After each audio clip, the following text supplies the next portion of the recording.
Sir आपकी समस्या क्या है? हमारी समस्या ये है, मैं फैयाज रशीद सैयद, हमारा खेती का मसला चालू है। ढौलापुरी सेक्टा तालुका जिला औरंगाबाद आता है उसको। और हमारे वहाँ पर हमारे दादा की कुछ प्रॉपर्टीज़ है खेती। तो हमारे जो लोगों ने कब्ज़ा किया है और हमारे दादा ने उनको बटाई से करने के खाने के लिए दिए थे। और हमारे दादा जिंदा थे जब तक कि उन्होंने हमको खाने को सबको दिए, सब बटाई का माल देते थे। और फिर हमारे दादा का इंतकाल होने के बाद जो है तो उन्होंने हमारे को जो चीज़ें देते थे, सहूलतें, वो भी देना बंद कर दिए। और हमसे बोला है क्या, फिर हमने तो तुम्हारे दादा से ख़रीदे हैं और हमने उनसे रजिस्ट्री वगैरह जो भी है तो वो कराई है और हम तुमको अब कुछ नहीं देंगे यहाँ से आगे। और फिर जब रजिस्ट्री देखते हैं तो उसके अंदर खाड़ा खोड़ नज़र आती है। और फिर मैंने इनको 1 महीना पहले जो है तो नोटिस भेजा कि हम कानूनी कार्रवाई करेंगे बोल के, कोर्ट मैटर चलाएंगे उसको। तो उन्होंने हमको धमकी दी है उसका प्रत्युत्तर दिए। हमको धमकी देते हैं क्या इसका बहुत बुरा परिणाम होगा, आप अगर ऐसे कोर्ट में वगैरह जाके हमको धमकी देंगे तो इसका बहुत बुरा परिणाम होगा। फिर मैंने उसके बाद जो है तो उसका प्रत्युत्तर दिया। एसडीएम साहब है, अपने एसडीएम साहब को भी एक निवेदन दिया हो फिर मैंने। और मेरा ये जो एक लेटर दिया हूँ मैंने, एसडीएम साहब, तहसीलदार, तलाटी, मंडल अधिकारी, इसमें सब इन्वॉल्व है। कलेक्टर साहब को भी दिया हूँ, डिविजनल कमिश्नर में भी दिया हूँ मैंने ये लेटर।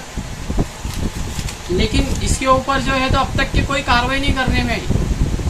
और मेरा 1 तारीख का जो है तो मैंने 1 तारीख को जो है तो इसमें 1 तारीख को जो है तो मैं आत्मदहन कर लूँगा ऐसा बोल के एक लेटर दिया हूँ पूरे प्रशासन को, तब भी उसमें कोई कार्रवाई करने में नहीं आई।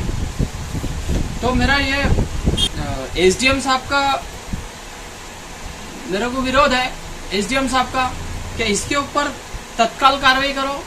ये लोगों के ऊपर इन्होंने जो फर्जी रजिस्ट्री वगैरह जो बनाए हैं, और शेतकरी के जो पेंडिंग केसेस पड़े हुए हैं आज तक एसडीएम में कई सारे पेंडिंग केसेस पड़े हुए हैं आज तक, तो उसका भी कोई फॉलोअप नहीं लेती है गवर्नमेंट। अगर ये प्रशासन अगर ये पूरे लेटर सब देखे, अच्छे से ये करे वो करे, तो वो भी एक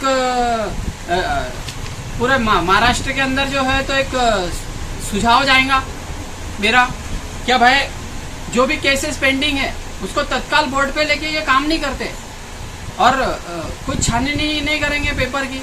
बस जो भी पॉलिटिकल मुद्दा आया, कुछ आया तो अपना उसको उसमें लेके उसको वो जल्दी से फॉलोअप कर देते, मगर गरीब की समस्या ये कभी नहीं देखते। कोई भी खेती वाला जब शेतकरी जाता है ना, कई हजारों केस पेंडिंग पड़े हुए हैं अभी तक एसडीएम ऑफिस में। लोग बेचारे कैसे बच्चे वगैरह जो भी है उनकी बहुत समस्या रहती है। तो मेरा प्रशासन से यही था, एसडीएम साहब से यही अपील थी कि उसको जल्द से जल्द फॉलोअप लेके उसको कुछ तो भी एक निवारण करो, ऐसा मैं चाहता हूँ। और मेरे को गांव में से कुछ लोगों ने, मच्छिंद्रनाथ उत्तमराव कुंगड़े, इन्होंने जो है तो मेरे को एक वकील पकड़ के वकील थ्रू एक नोटिस दिए। वो नोटिस के अंदर जो है तो मेरे को धमकी भरा एक शब्द मिला कि भाई मेरी कहीं तो भी जान को धोखा है। इसके लिए फिर मैं जो है तो मैंने मरने की सोचा है कि भाई अगर ये लोग मुझे मारेंगे, मैं इनके इससे मर जाऊंगा, तो इससे अच्छा मैं मेरे हाथ से ही कुछ तो भी कर लूँ। ये नहीं देना चाहते हैं तो मैं मेरे हाथ से ही कुछ कर लूँ। तो मैंने एसडीएम जिला अधिकारी कार्यालय में एक लेटर दिया हूँ और डिविजनल कमिश्नर में दिया हूँ, तहसील ऑफिस में दिया हूँ, और एक उनके वकील को ही वापस भेजा हूँ पोस्ट से। इसके पोस्ट की एक चिट्ठी भी है उसके अंदर, ये वाली। तो मेरा प्रशासन से ये मांग है, वो गांव के लोगों के ऊपर जो है तो जल्द से जल्द कार्रवाई करो, नहीं तो कल मैं जो है 1 नवंबर के दिन 11 से 12 बजे के टाइम में जो है तो वहाँ पे एसडीएम ऑफिस जाऊंगा और मैं वहाँ पर जाकर जो है तो मेरा मरने का जो भी साधन मिलता है मेरे को वहाँ पर, वो वाली मैं चीज करूंगा कल। ऐसे मैं तो बहुत परेशान हुआ ये गांव वालों से, जब मेरे को ये धमकी दे रहे हैं तो मैं ये गांव वालों से, एसडीएम ऑफिस से, कलेक्टर से और ये तहसीलदार से और तलाटी मंडल अधिकारी से, अगर इन्होंने फॉलोअप नहीं लेते, अगर मेरे को कल के डेट में अगर कुछ होता नहीं आज भी, तो मैं कल अगर मेरा कुछ भी जान का अगर कुछ होता तो उसमें जवाबदारी कलेक्टर, डिविजनल कमिश्नर और तुम्हारा जो है तो ये एसडीएम ऑफिस और तलाटी मंडल अधिकारी और तहसीलदार, ये सब इसके जिम्मेदार रहेंगे। और वो गांव वाले जिन्होंने मेरे को धमकी भरा लेटर भेजा और तत्काल कारवाई करण्यात यावी हीच माझी नम्र विनंती आहे। आणि जेवढे पण पेंडिंग केसेस आहे शेतकऱ्यांचे, तेवढे माझं एवढंच म्हणणं होता आणि माझं पुढचं पण म्हणणं माझा अंत पण झाला, तरी माझी आवाज कोणत्याही शेतकरीला पोहोचली पाहिजे आणि त्याचं जे केस पेंडिंग मध्ये आहे एसडीएमच्या माध्यमातून, तर ते तात्काळ निकाली काढण्यात यावे।